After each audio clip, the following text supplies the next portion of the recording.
Hi, friends. I'm Lauren. And I'm Katie, and welcome to Okay, But Did You Know? A podcast where we talk about the TV and media that we love with a friend who's never seen it before. Today, we're recapping and chatting about Once Upon a Time, episode 411, Heroes and Villains. This episode aired on December 14th, 2014. It was written by our showrunners, Eddie Kitsis and Adam Horowitz, and was directed by Ralph Hemmicker. Now, before we get into our recapping and chatting, let's go over our synopsis for Heroes and Villains. In the Enchanted Forest. After a fight with Rumple to try and get him to open up to her, Belle is sent outside to finish some chores when she's kidnapped. The ransom to bring her back is a gauntlet from Camelot that he'd only just acquired that can locate someone's weakness, the thing they love the most. Arriving to make the trade, Rumple is met by Belle's captors, Maleficent, Ursula, and Cruella De Vil.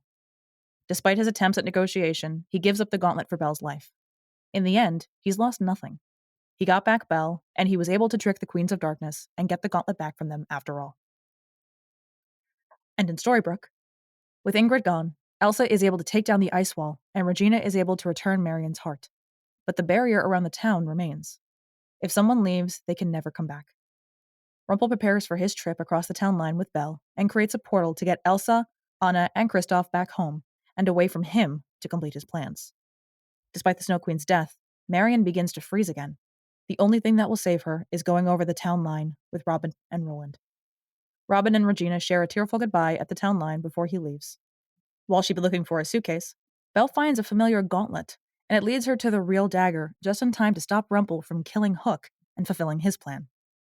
Distraught that his true love is his power, she banishes him from Storybrooke for good. Henry reveals to his moms that he found a library at the lakeside mansion that might belong to the author, and Operation Mongoose is back on track. 6 weeks after his banishment, Gold finds his way to New York City and locates an old friend, Ursula, and tells her of his new plan, one that flips the game and rigs it so that the villains always win and the heroes always lose. It's time for them to find the author. I'm very excited for the storyline. Queens of Darkness. Loved everything we just did. It was great. I had a wonderful time. But the excitement I have for the author and the Queens of Darkness, this is my kind of show, my kind of stuff. So I'm very, very ready for this. Yeah, they did a very smart thing. I mean, not promotional images, but like the footage or the pictures from set of the three of them. Well, at first it was just Cruella and Ursula, and everyone was like, "Are they bringing back Maleficent? This feels a little interesting." But because it was it just kind of kept getting released one at a time. At first we saw Cruella, then we saw Ursula, and then it was everyone was excited from the beginning. It was very well marketed. That's really actually nice to hear because obviously I have no marketing. I have Lauren. You have Lauren screaming, "It's the Queen of Darkness, yay!" I was like, bye-bye ice wall. But of course, the wall, there's still everything going on with that. I was like, okay, we're doing that. It's got a reason. Yeah. Gold's an ass, as always. Yeah, that doesn't change. It doesn't change. I was like, ooh, Camelot. I really enjoy Arthurian legend. Yes. And so I'm kind of liking that we get little tidbits of that here and there. Because it doesn't feel to me like they're going full Arthurian. They're just kind of dropping tidbits, which I do enjoy. I like, me. I like that. As I still have not finished Oathbound. Yes.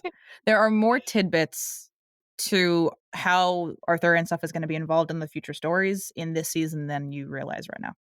That's fair. I will say, even though I've never been to New York City, I couldn't help but be like, honeymoon in New York, are you going to sit back and enjoy the traffic? Him saying honeymoon in New York, I was like, New York City? People do that. That's not enough. I mean, really? That's a thing people do. It's it depends on, I think, what type of travel you like to do. I don't know. I have children, so any type of travel is kind of stressful. Well, I was just talking to my friend she's getting married next year, and we were talking about honeymoon stuff out of curiosity, what she was planning. And they were saying at first, she's like, well, I know we both really want to travel to New Zealand, but there's a lot we want to do in New Zealand. So that might not be they're taking the hobbits to Isengard. Well, exactly. She's like, there's so much stuff we want to actually do, but that may not be honeymoon trip. Because for honeymoons, we probably just want to find a nice place with an all-inclusive and do nothing. Honestly, I'd love that. Me and my husband never had a honeymoon because we eloped, and there's time, and we just aren't at a point that we can go because leaving our kids for that long is scary. Of course. So, we'll probably have a honeymoon where we're The kids are grown. Mm-hmm. I take this back when I had a moment. I was like, good, Regina deserves happiness. I take it back. Oops. I didn't know. I'm really sick of the portals. Like, I'm so Yeah. sick of everything with the portals because I'm just like, oh, portals are hard to come by. No, they're not. Unless the plot dictates otherwise. Yeah. This is a case of so technically what I know I said in the synopsis that like Rumple creates the portal. What technically creates the portal is the broom, which is wielding the apprentice's magic. Mm. And there's a reason why his magic can conjure a portal. Mm-hmm. There's a reason. It may not be Okay. a good reason, but it's a reason nonetheless. I mean, how many good reasons have we had in this show? Well, okay, so it's fun about the portal thing. They're actually one of the deleted scenes that it was like most of the deleted scenes were extended versions of scenes we already had. But actually, in one of them, it was a scene. It was a scene in Granny's with Emma and then Anna, Kristoff, and Elsa. It started with them being mesmerized by Twinkies, which I'm kind of. It'd be funny, but I'm kind of glad they took that part out. But in it, Emma does mention that she'd spoken to Anton, and he informed her that Storybrooke doesn't have the ideal climate at the moment to grow magic beans. They won't have any until spring, which does actually give context for like season 7 when they seemingly just have an unlimited supply of magic beans.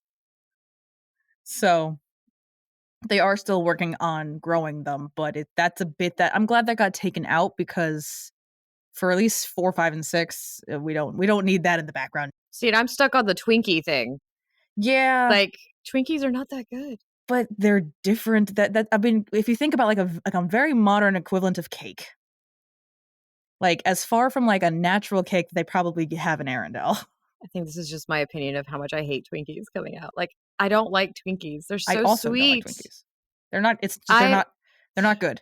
Speaking of, I have the next thing I have is, hey, grandma. And I'm sitting here over here like, oh, it's too sweet. I can't eat it. I don't like anything that tastes too sweet. Henry calling Belle grandma is my favorite, and like she's like maybe we just go with Belle. Yeah, let's not. Because I mean, it's for whatever reason. Maybe it's just the way that I know Jennifer Goodwin is as a person. Like calling her and David grandma and grandpa fits so much better. Makes more sense though because they're like blood related. I mean, yeah, but I mean, if your grandfather married somebody and you liked her enough, maybe you'd call her grandma. I don't know. I don't really know how I step hope my grandparent relationships work. I'm also just sitting here like, I hope my grandmother doesn't marry again. Which is so funny because I've been with her and she's about to turn 70, I think, this year. Okay. And by the time this comes out, it'll be past her birthday because her birthday's in May. And it was just so funny. We were hanging out one day a couple months ago and like this older guy did actually hit on her. And I'm just kind of sitting here like, I don't know how to react to this. My grandma's getting hit on. It was so weird. She's a beautiful woman. Don't get me wrong. Yeah. I'm just looking at my grandmother like, you still got game? Because like we're nearing like the 10-year anniversary of my grandfather passing. So it's very, very awkward and funny.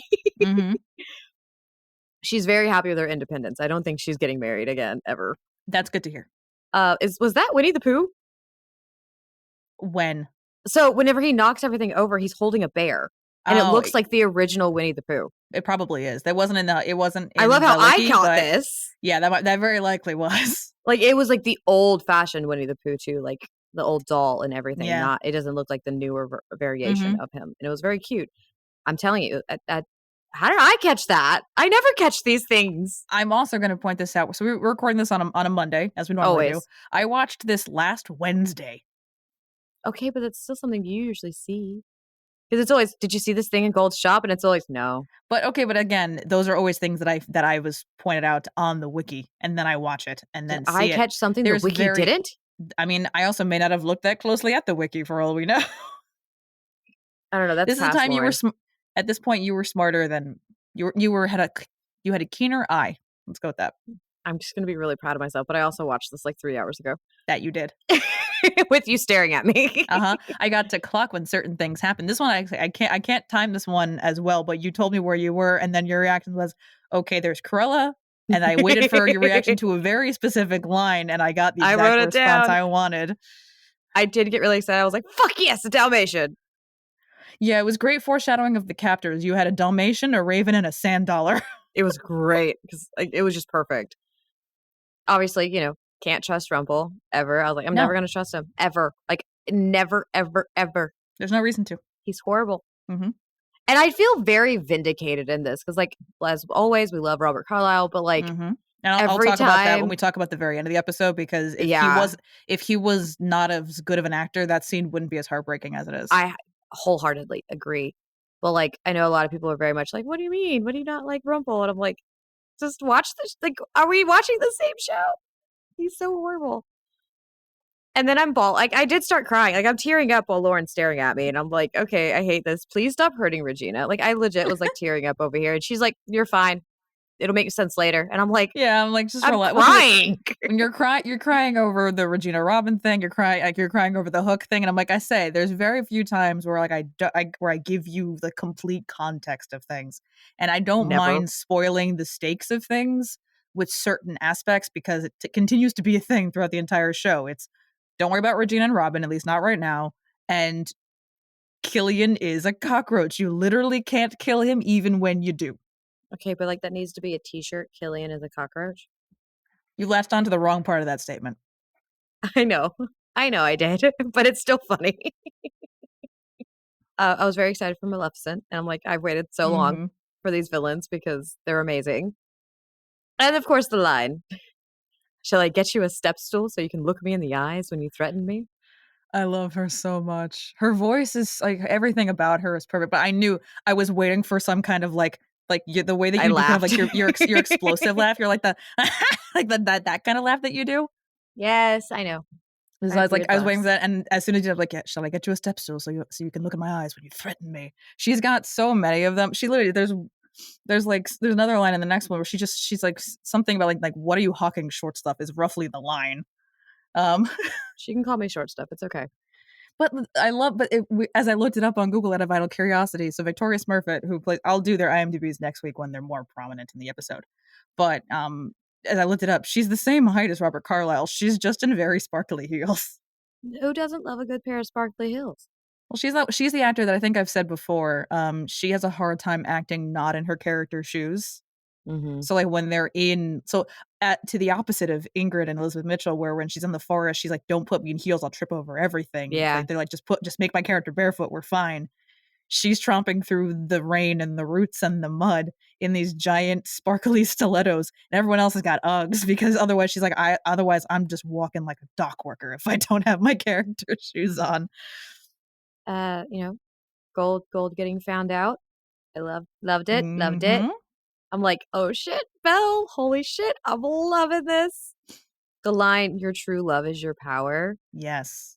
hit my heart so much. I was just like, I am so happy she's finally able to see it Hmm. because he hides so much from her. It's not it's not Belle's fault that any of this has transpired and that she hasn't caught on. It truly isn't because he's a manipulative piece of shit. Yes. And how do Yes, you he feel is. about gold? That's how I feel. And Tell it us how just you really feel. angers me. Well, when your favorite fucking princess is being manipulated and gaslit, you're just kind of sitting here like, Hmm. fuck this guy. Like, Beast would never. No, Beast would never. I listened to, because ironically, our episode for the season 3 finale went out last week. I just listened to it the other Yes. day when I was in the car. And in that one, I wrote down and read her vows. And in them, she says, I thought even though it seems like I spent my life losing you, I've actually spent my life finding you, which Mm-hmm. is a nice sentiment if it was anybody else. But what she says to Rumple after he says, like, I like the power, but there's nothing wrong with power. Not what it means that we can have it all.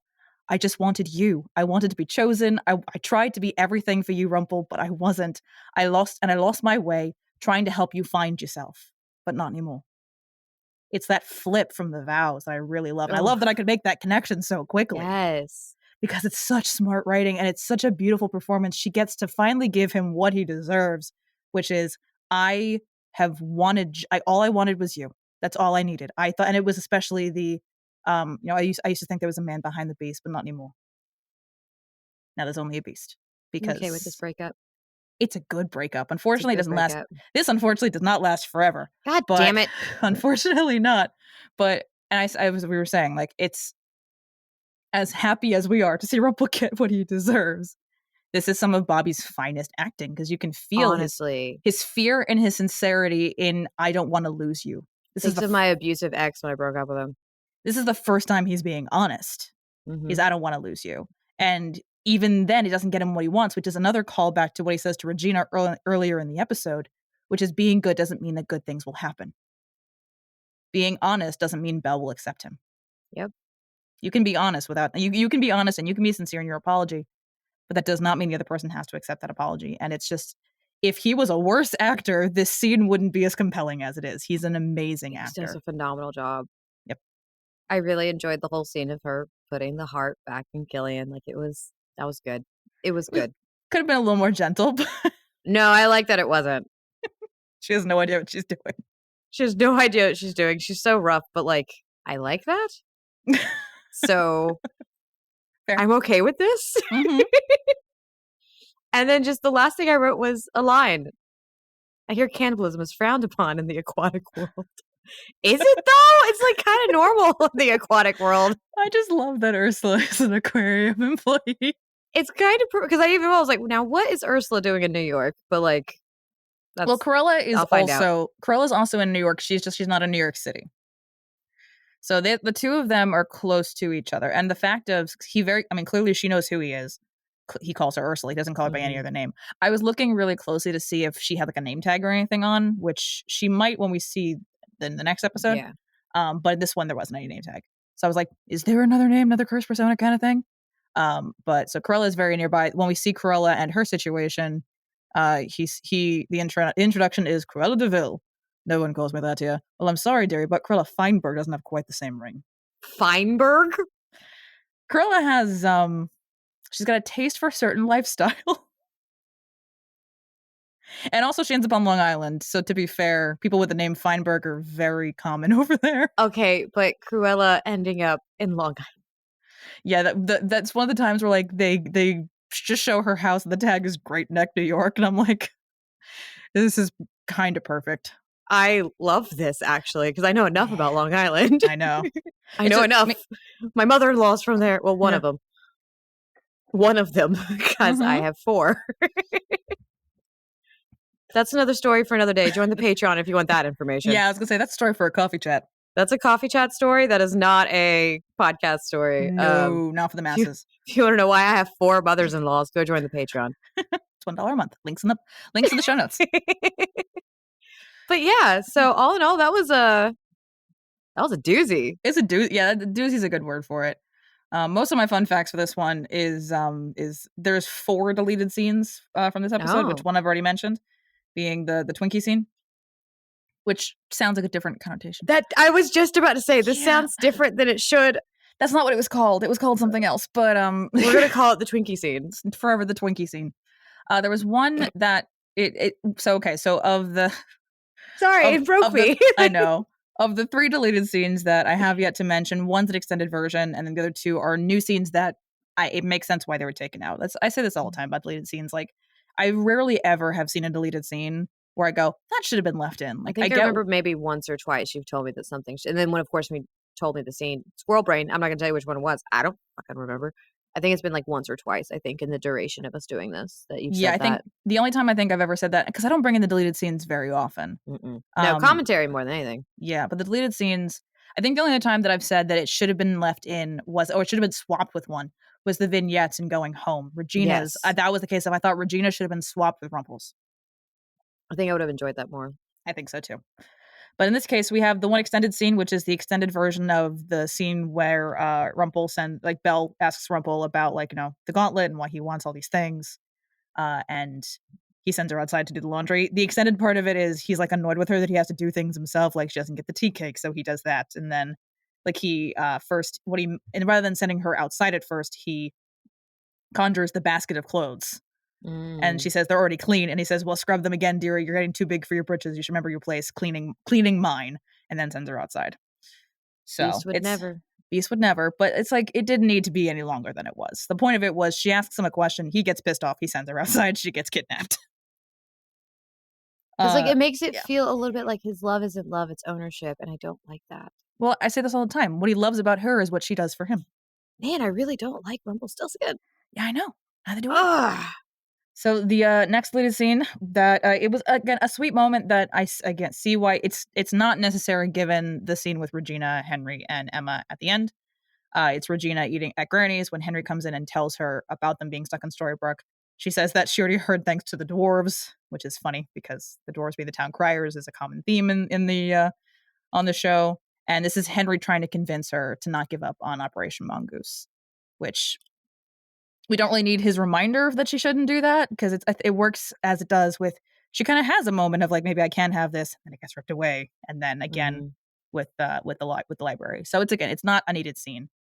This last one deprived us of Evil Queen, unfortunately. They like to do that to us. I think I said that we don't see that much Evil Queen in this season, and I'm not wrong, but I was incorrect about how many times we see her because I forgot about the very short cutaway flashback in the first episode of this season, which is that flashback of Evil Queen and Marian. Yeah. So we have that one. We see the Evil Queen, obviously in Shattered Sight. Yes. And then I said at first that the only other time we see her is in Enter the Dragon, which is incorrect because that one's the Queen Regina, but the juxtaposition of like she's getting into evil queenness. But I just completely forgot about Mother. So the 20th episode of this season is a full-on Evil Queen flashback. So, yay. Yeah. So there's that. But we were deprived of more Evil Queen in this episode. It's a scene where it opens on what looks to be Granny shooting Regina with an arrow. Regina catches it and tries to ask her where Snow White is, but it turns out Granny is actually Rumple. In his attempt to get her attention, basically, it's set after he gets the sand dollar, but before he meets them on Demon's Bluff. Basically, it proves what it would have shown is that maybe he's so clouded by emotions that he gets it wrong at first because he thinks that Regina took her. But the sand dollar. His justification was the raven, and she goes, "Darling, I don't use ravens, I use crows." I mean, it's a small difference. Very, very small difference. It's a small difference, but still, I think that's why they had it originally, was to show that he gets it wrong. And she kind of reiterates the whole love is weakness situation in that. It's a fun scene to watch because you get to watch Evil Queen. Yeah. And she's wearing the same dress from 302, the big feathery one. Interesting. Very I mean, I see the reasoning for it. But it's just, I think it works without having him get it wrong the first time. Yeah. Because even though he's trying to show that like the almighty, all-powerful Dark One can be so clouded by emotions he misses the obvious clues. I don't know. It just seems interesting. But I think it works without it personally. Yeah, I have to agree. Because, like, the crows versus ravens, they're so close that, like, it's not really a huge distinction between the two. He's just missing the other extremely obvious cues. Yeah, like that's more the sand dollar. Yeah. Because to be fair, he didn't see the Dalmatian, but the sand dollar does not. The sand dollar is not anything with Regina. That's not Regina. So, this episode was named after the Beach Boys song of the same name. I did not know the Beach Boys had a song called Heroes and Villains, but here we are. I need to ask my husband about this. His dad really loved the Beach Boys. My husband knows like so many of their songs. Gotcha. The place where they do the handoff is Demon's Bluff.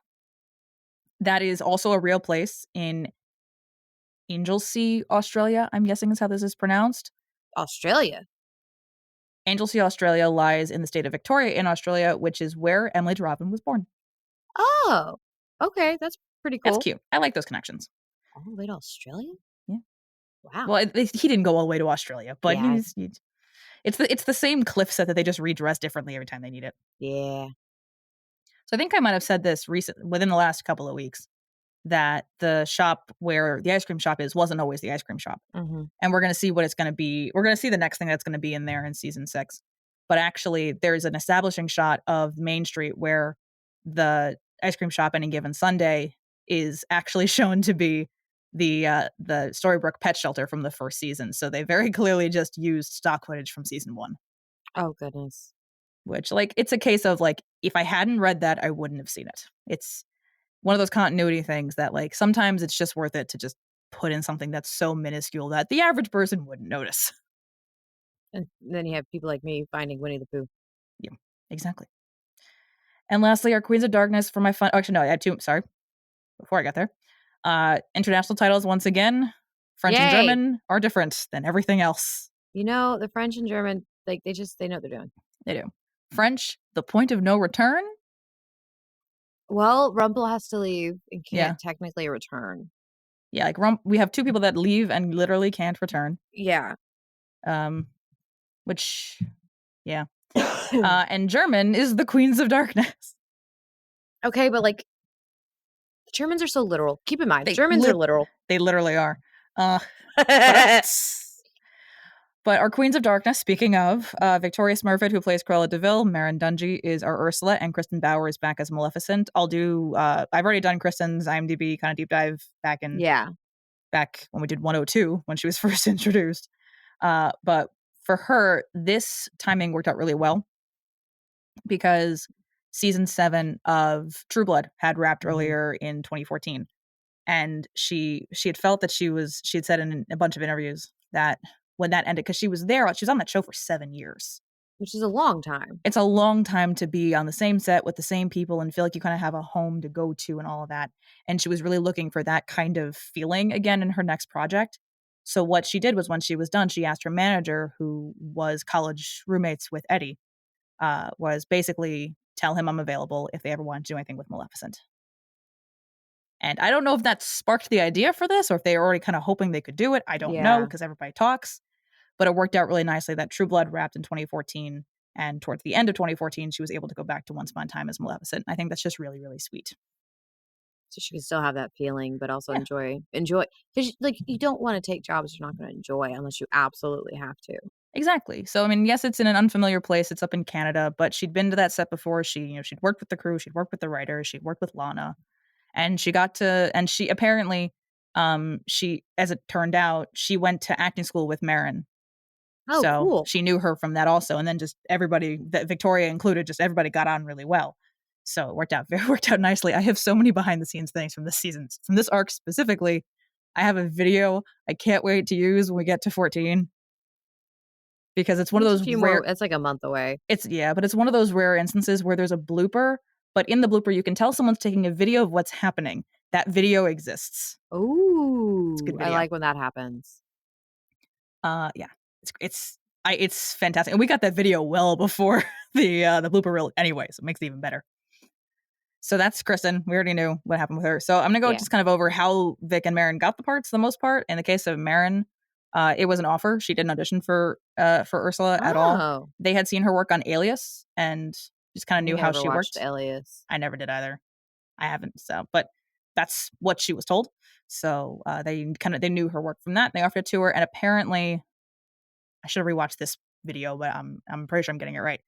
She basically found out about it, and then she had to go pick up her kids from school. But like, she was like on the phone in like the pickup line, and like she's like, "You're not supposed to be on your phone when you're picking up your kids at the school." Like they frown upon that. But she's like, "I know, but it's a really important phone call," and then like she can't tell anybody.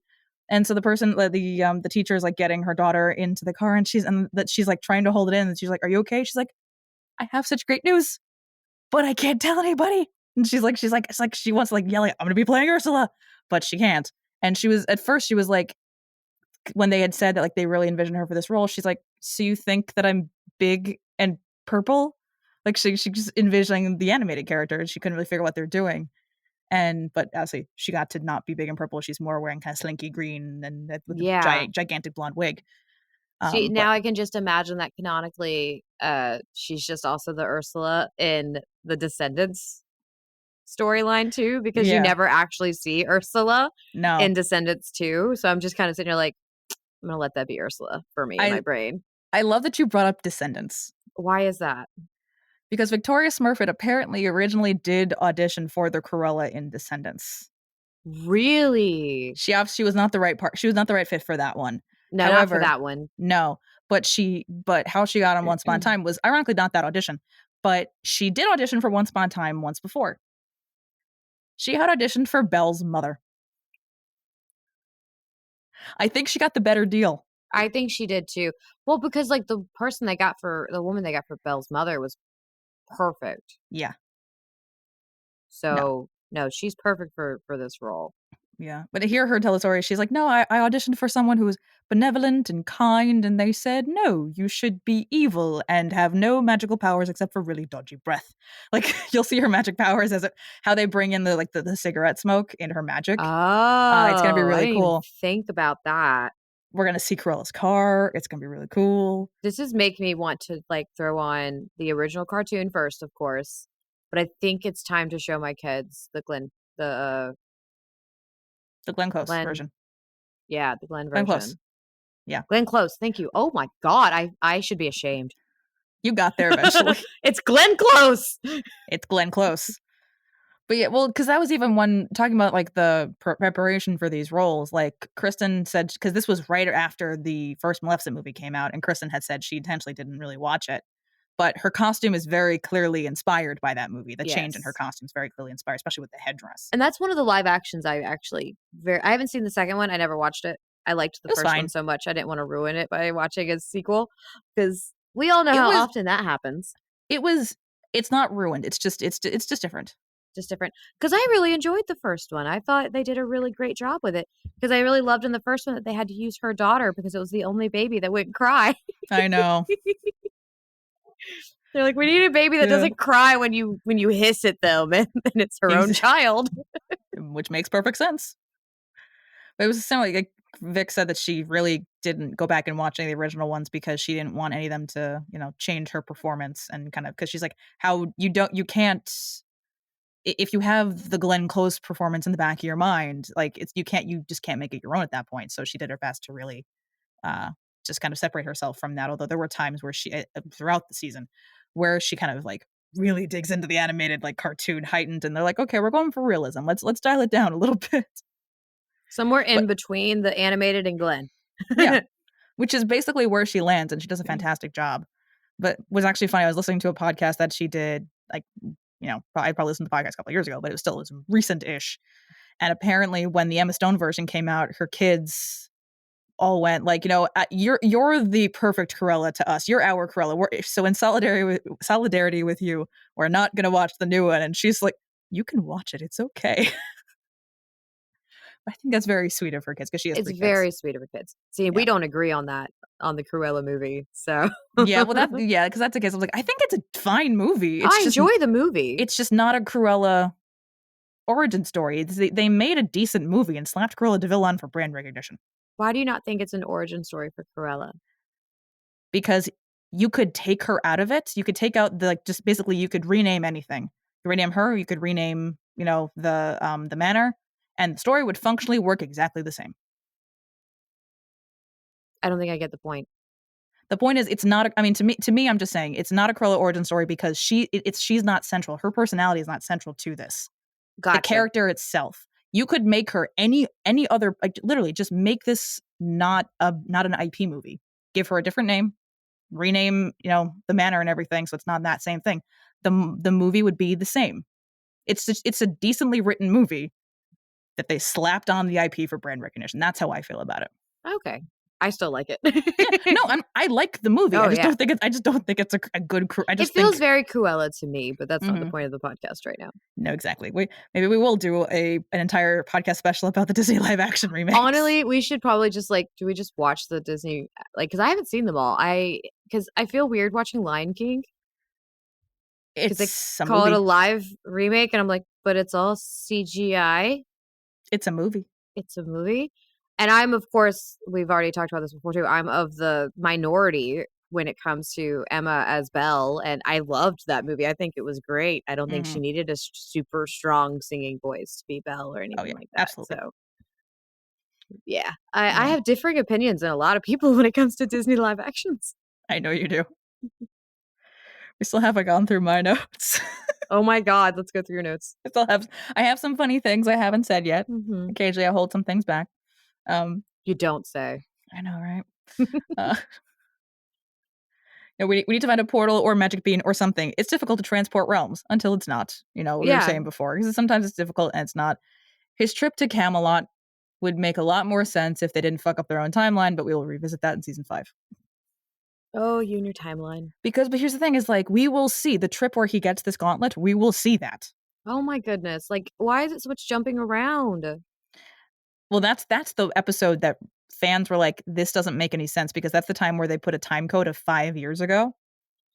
Oh. And everyone's like, I think 30 the timeline. It's I think 30 years have passed here. They went, oh, it's 5 years plus the curse. We're like, so then why didn't you just do that? 35 years ago. Like literally you just, or 33 if you want to consider 28 years. Like just That's say fair. that. Or even then, just say before the curse. Like but after that, they stopped giving us specific year. I wonder why. I loved so much of Killian's acting in this episode, or Colin's acting in this Yes. episode, but also especially the line of, it appears he's turned over a new leaf, and then Emma says, dozens of leaves. Are we sure we can trust him? Because that's the second time he's specifically said, the Dark One's turned over a new leaf. Like, Oh. because he said, well, the first time he said it was in 404 about his hand. That Mhm. time was him saying the phrase because he just didn't have any other way of I'm so expressing. mad about his hand, though. It was such a stupid placebo effect. But Like, he could have had 2 hands. he could have had two hands. But Colin, he does such a great job as acting as the puppet because you can see before they cut to the shot of him holding onto her hand, Mhm. you can see the shift in his eyes when Emma sees that there's something wrong with him. Like Mhm. he's straight, and then there's just some change in the way he looks at her.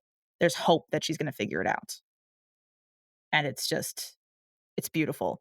And there's Yeah. so much more in that granny scene that I the thing with Marian I can't talk about yet because I wrote it down anyway. But I'm like, I'm gonna be smart and read my notes. Read them in your brain before you read them aloud, before you tell me another big plot point. And this is a one, if I said it out loud by accident this far in advance, I would really be annoyed with myself. Look, you've only done it once. In a year and a half, you've done it once. I've done it once, and it was one episode ahead of when the reveal was. So, like, you're doing a great job. But, like, I have such smart things to say, but I can't right now. That's what you just pinpoint. Be like, this needs to go with that episode so she And knows what the hell I'm talking about. I already copy everything. It's all going to be in 417. That's so far away. I know. It's going to be like 100 degrees when I get there. Yeah, well, that's also when we get there. We're going to have a lot to talk about in that episode. I realize we're just pretty much a season, like, by weather, nature, ahead of ourselves. So, like, right now, everybody's going to be listening to this in the summer and it's spring. And then when we get to summer, like, it's kind of interesting how we achieved that. Yep. Winter, spring, summer, or fall. Sorry. You're welcome. I say props to Robin for making the right choice, though. Like in the entire situation, when his instinct is to say, "I'm choosing you," the best thing for Robin is to see his father follow his heart and not stick with something purely out of obligation.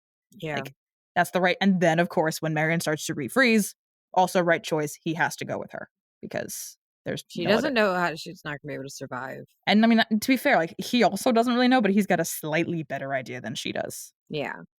So it's like all of that, and like Regina, I wrote Regina ripping up the page at the end, evokes the gif of Damien from Mean Girls gasping when Katie snaps the crown. Like, to be fair, she gets it back, she rebuilds it, but still, she doesn't even go here. Marian doesn't even go here. I'm so mad that Marian has been brought into this storyline. I'm not gonna lie, but I'm surviving it.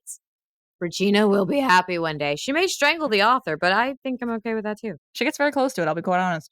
Yay. Just some light strangling. Yeah. One thing I loved about the scene on Demon's Bluff, because knowing that this is more or less, I think, the first thing that Kristen did after leaving True Blood, I can hear she's trying so hard not to use her Pam accent. Because especially in the way she says, I don't know, I didn't have the whole line written down, but it's the way she overemphasizes some of the sounds in "You Can Have Your Wench Back." She overemphasizes things because the way that her Pam accent is like, it's a Louisiana style accent, but she it's not a perfect one because the character isn't originally from Louisiana. The character's from all over the place. I think the TV accurate version, she's from California. But also she's 100 years old, so she's been all over the place anyway. Yeah, your accent's gonna change if you've been around for that long. But there was a one point towards the end where she puts her hand on her hip and cocks out her hip. I'm like, that's a Pamism, honey. You need to fix that. Because that's something love that this though, because and I appreciate that you say specifically Louisiana, because my accent and Louisiana accent are two very different things. Yeah, exactly. That one's got more of a Cajun to it. Yeah, like I think I'm trying to think of like a good like the line that I use a lot to express to you how she sounds, because it's the voice that I'm trying to emulate for an audiobook, is, I don't know what it is about me that makes people think I want to hear their problems, Maybe I smile too much. Maybe I wear too much pink. But remember this, I can rip out your throat if I need to, and also know that I am not a hooker. That was a long, long time ago. It's a very different accent than yours. Yes, I feel like Louisiana, you get like that Cajun to it, especially if it's Creole. Mm-hmm. Like I have the Creole with it, but then also with that, you don't open your mouth as wide, and it's almost got that vocal fry with it. But Yeah, then you and get it's more towards like Savannah, and your mouth opens more, and you're yeah. drawling your words a little bit. Like They're you know two me, and that's like all the accents. I yeah. love it so much. And they're two very different non-rhotic accents. Yes, I think my attempt at my attempt at using that accent almost turns into half Southern, half like almost transatlantic. The way that I end up using it, weirdly which enough, is so funny because like when did we stop using the transatlantic I love the accent? transatlantic accents. Like why did we like one? Why did we start it? But also when did that end? I need Well, to know. we started it because it's an accent that doesn't exist. It's no one lives in the Yes. middle of the Atlantic. It was created for films. It was created to make characters seem more sophisticated. Hmm. But you know, Lucy Darling is keeping it alive. So I love her. so much. If I ever get to visit you, we're going to one of her shows. Absolutely. There's something real special about it scratches the itch of my brain of, you know, Katie Darling, what do you do? It's that. It's that what. Specifically the what? It's that. Well, because I mean, to be fair, the what that's been taught to me Hmm. from every voice teacher I've ever had when singing. You're supposed to do that. If it's a WH, you're supposed to Yes. emphasize the H. But it's the what do you do? Is this she's just so good at it. It's just so much fun. We are so off topic. Always. Always. Um But I do love Rumple's line when Cruella walks in is I thought I caught a whiff of desperation and gin. Which gin is That's so gross. it is, but that's Cruella. Well, because there's going to be a line in the next episode where he's the flashback is going to be before all this, but it's when you know all of them kind of get together the first time, Hmm. and he talks about you know villains losing and heroes winning, and she just goes, "Well, it's a better justification than bad judgment and gin." Which makes me just think of the whole martini. It's Cruella, so you think martini. Exactly. And martinis are traditionally with gin, not Mm-hmm. vodka. Mm-hmm. Here's my bartending knowledge coming into the show. Which gin is still disgusting. I'm never It gonna is. apologize for that. It is disgusting, and I tend to prefer a vodka based martini if anything, With a lemon twist. with a lemon twist, never with an olive. But yeah, so I was saying before I had a whole thesis about the fact that the Robin Regina scene isn't as sob inducing as going home.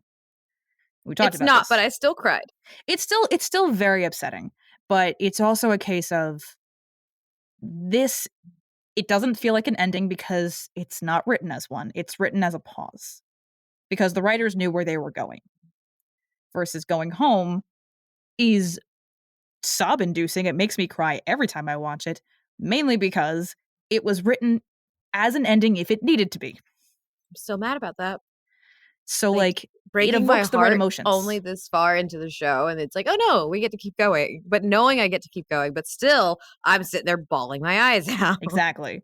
So it's quite literally like it's that's the difference is like so going home was written as an ending if it needed to be one, and it turned out it didn't need to be one, but it evokes the right emotions. Versus this one, it evokes the right emotions. I'm very sad, but this is a case of because I know what's going to happen. The time for crying is not right now. Yeah, say that to the tears I've already shed. Was it better or worse than crying over your coffee watching watching Oh Shattered my Sight? god. Like that killed me. I was like, I'm ready. I can get my work done. I only had my son and he was really chill that morning. So I was like, I'm gonna drink my coffee, go ahead and get started. Got all my editing done. I'm like, all right, let's watch. Mm-hmm. I'm literally holding my coffee cup. I think I'm not even halfway into it and just tears. Yeah, Like flowing. And I'm just sitting here like, fuck you, Lauren. you're The too far amount of away. times. The amount of time. Oh God.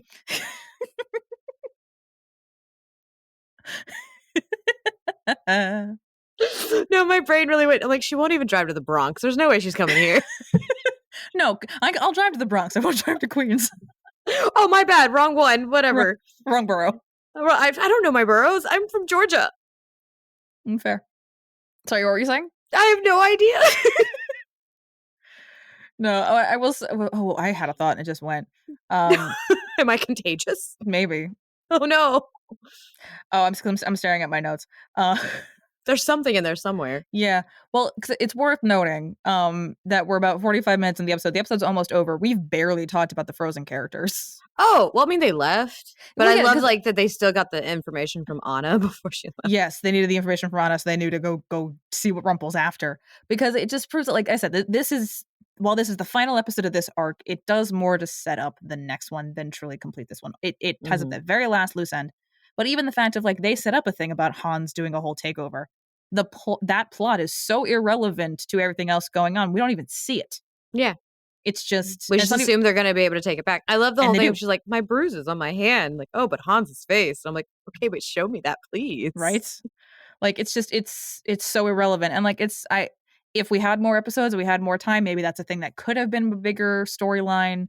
But oh, the thing I was gonna say before when my thoughts went away is what gets me besides the way that Ingrid looks at Emma in that one flashback is when the music starts to play when she realizes what she has to do. Mhm. I believe the song is called Ingrid's Sacrifice, I think. Oh my goodness. Or something along those lines. But it's that very haunting choral music with everything else going on behind it. And that's what gets me is every time as I hear that music, I start crying. Oh. But, but yeah. So that's the Frozen arc is done. It's completed at this point. We don't see these characters again. But it's a case of this episode doesn't really do much for them. Their arc ended last week. Yeah. We just kind of see confirmation that it ended happily. We don't really get everything else. And they had to throw in that one last Frozen reference of chocolate. Chocolate. Which is kinda So lame, but like, I got it. yeah. And when we were watching it, you said you weren't the biggest fan of Regina and Emma taking shots, No, but I said I wanted more of it. you wanted more of that. I thought I misheard you. I was like, Uh, "No, no, we had an opportunity to see the two of those get drunk together. Please give me more." 'Cause the line is, "I'm not in the mood for a hope speech. You're mistaking me for my mother. You need a drinking buddy. Shots." And then after everything's like, if it makes you feel any better, like so does Gold. Like with how she's like upset. She's like, it does, and they clink very aggressively. But like this is one of the few times I would say I see a possible friendship between Emma and Regina. Like drinking buddies, perfect. And we didn't get enough of that. They got one shot down. Come on. They didn't even. I don't think they even took their Oh, you don't shots, think they but took their shots? no, because I think Henry walked in. That's But a like crime. the couple of times that we see like a true friendship thing happening with them is over alcohol. You know, that's probably unhealthy, but I'm okay with it Yeah. But because the next time I'm very close to a year sober. the next time it happens though, we get drunk snow. I might actually really like this show. You're absolutely gonna forget this once it happens though. But but Squirrel brain. it ends up it drunk snow culminates in her how do I put this delicately? Her Delicately? her challenging Vikings to a darts game with daggers. Vikings? Vikings? Viking looking characters. You don't throw darts, you throw axes. Well, they technically they threw daggers. No, still not right. Yeah. But to end us You don't out, throw a dagger either. You throw like actual throwing knives because what's daggers are too bottom heavy. I don't know. They were Viking looking characters. They had Okay, helmets. I'm That's all I'm sorry. saying. I read fantasy, okay? I know. But to end all of this, we have that culmination towards this, which I said, like the author is going to be a through line throughout the entire season, and we've had little drops here and there, and now we have it's going to be more of a thing in 4B. But of course, what we have is Regina told Rumple her plan about the author. Now Rumple plans to co-opt that plan, let the man he is, and claim it as his own. Yep. This is why we don't like Rumpelstiltskin. I mean, there's a list. We got a lot of options. Beast would never. Beast would never. Are we gonna do stats? Oh shit, you're right. I never did stats. I was like, we're done. No, we're not. I was like, we're good. Nope, we need to do stats. My bad. What'd you rate this? I just kept going. I'm out of notes. Your favorite part of doing this. It's been I had a long weekend, okay? I did a lot of driving and a lot of thinking and a lot of doing things that needed attention. Okay, my brain. I watched this on Wednesday. I'm just loving this because your favorite part is the numbers. I know, I forgot.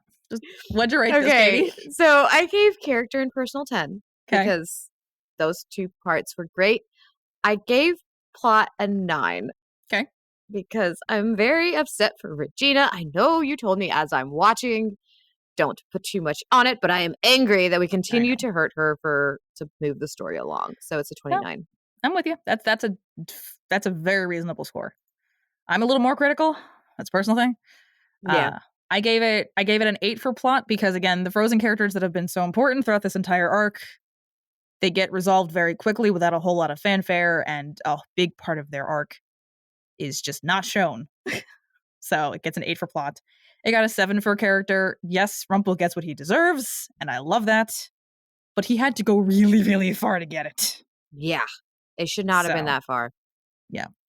But it gets a 10 for personal because it has Mal, Cruella, and Ursula, and I see this as gonna be a trend. it's gonna be a trend. It's gonna be a real trend. Yeah. And I get to like pull. Here's the thing: is I finally have a reason, or at least a functional thing. I don't know what's the phrase with her. I finally have a justification to watch these videos that I've been watching for no particular reason for the last 10 years. Ow. And now there's a productive reason why I'm watching them. So in total, it gets a 25, which is a solid score. Not bad. It's a perfectly serviceable episode. However, Shattered Sight is more of a finale to this arc. Yeah. This is more of an This interim felt like they were transitional just episode. ushering out. This was your transitionary episode because you have everybody leaving that you need to leave, and you're entering Exactly. everybody you need now. So this is very just like a nice little transition. I can say the word transition Of an into the episode. next storyline of an episode. Yeah, it's just a transition episode, Yeah, which is better exactly. than filler because it still has very Yeah. pertinent information and obviously scenes that still pull at the heartstrings and all that. But I see it as a Yeah, absolutely. transition. Yeah, that's what it is. And more fun to be had in the next episode. I'm Lots just more Cruella. There's so much more Cruella. Can you tell I like I love Cruella? Cruella. I love her I'm so much, already loving Cruella. which is good because I say this a lot about. I've been asked like my favorite character, my favorite villain. Regina's my favorite character. Cruella is my favorite villain. I'm excited to see how everything's going to go with Maleficent, and that's not only because she turns into a dragon, and I have an odd obsession, uh, but I am. I'm curious to see how that's going to go. It's fun. It's a good time. Well, because like that's the best part of Sleeping Beauty. Like the actual rest of Sleeping Beauty is so boring. Maleficent is the best part of it. Yeah, I'm really. We'll see. Obviously, I was like, I'm interested to see what you're going to think about her arc. I'm literally going to see that. That's the point of this podcast. There you go. You get everything you always wanted. Thank you all for listening. Join us next time when we discuss Bob's Burgers Season 8, Episode 14, The Trouble with Doubles, and Episode 15, Go Tina on the Mountain. Don't forget to like, rate, and follow the podcast wherever you listen so you can be notified every time we publish a new episode. Follow us at OBDYK_pod on Instagram and Blue Sky. And if you'd like to join our Patreon, you can find the link with more details in our show notes. This has been an episode of Okay, But Did You Know? A TV and media podcast. It was hosted by Lauren and Katie and edited by Lauren.